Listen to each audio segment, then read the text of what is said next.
We're going to continue topic 2.5 and 2.6. We're going to be working on the constant multiple rule. So what this one is if the f is differentiable function and c is a real number, then c times f is also differentiable.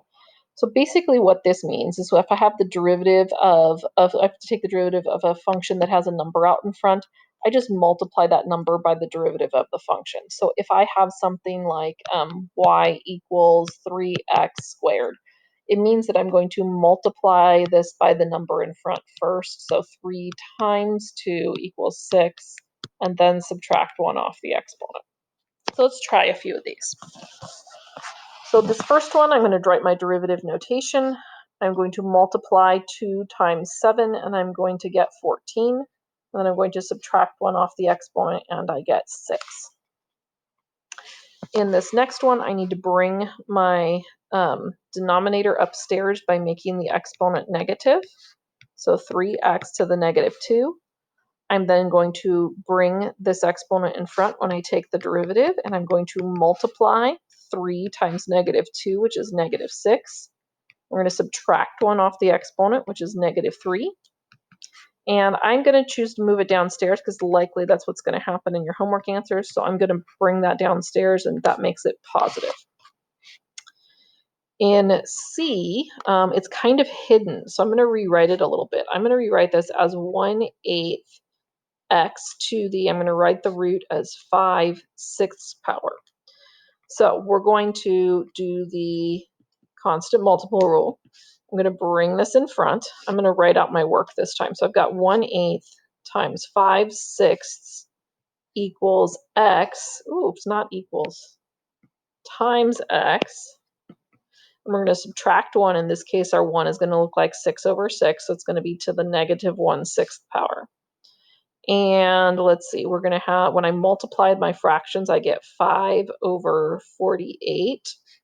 And then I'm going to bring this back downstairs. So it would be in the denominator, it would be x to the 1/6, make it positive. I could also write that as 5 over 48 to the 6th root of x. This next section, we're going to look at some different ways that parentheses are used and not used to find the derivative. So you'll notice that in this first one, there aren't any parentheses, so I would probably rewrite this as 3/8 x to the 4th. I'm going to bring that 4 to the front. That's the rule to take a derivative. So I have 3/8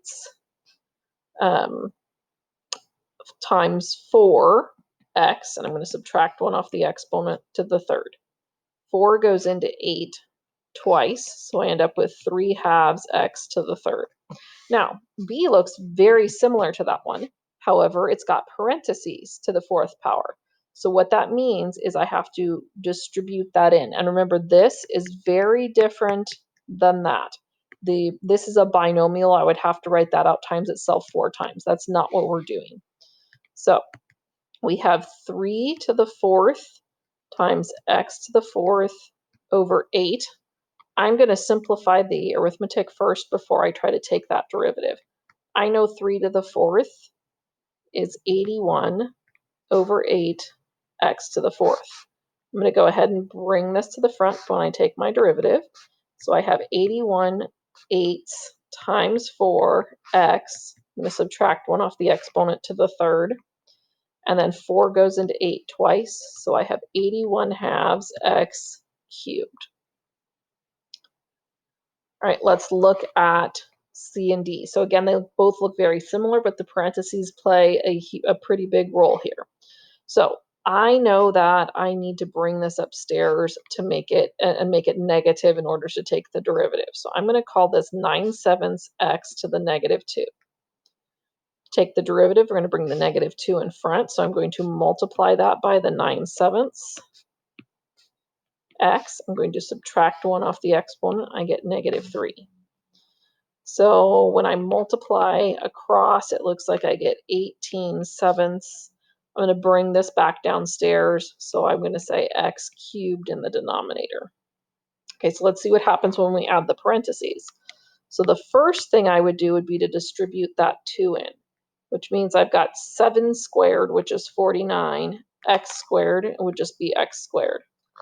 I'm going to rewrite this again. So I haven't done any calculus yet, just algebra. I'm going to bring the x squared upstairs by making the exponent negative.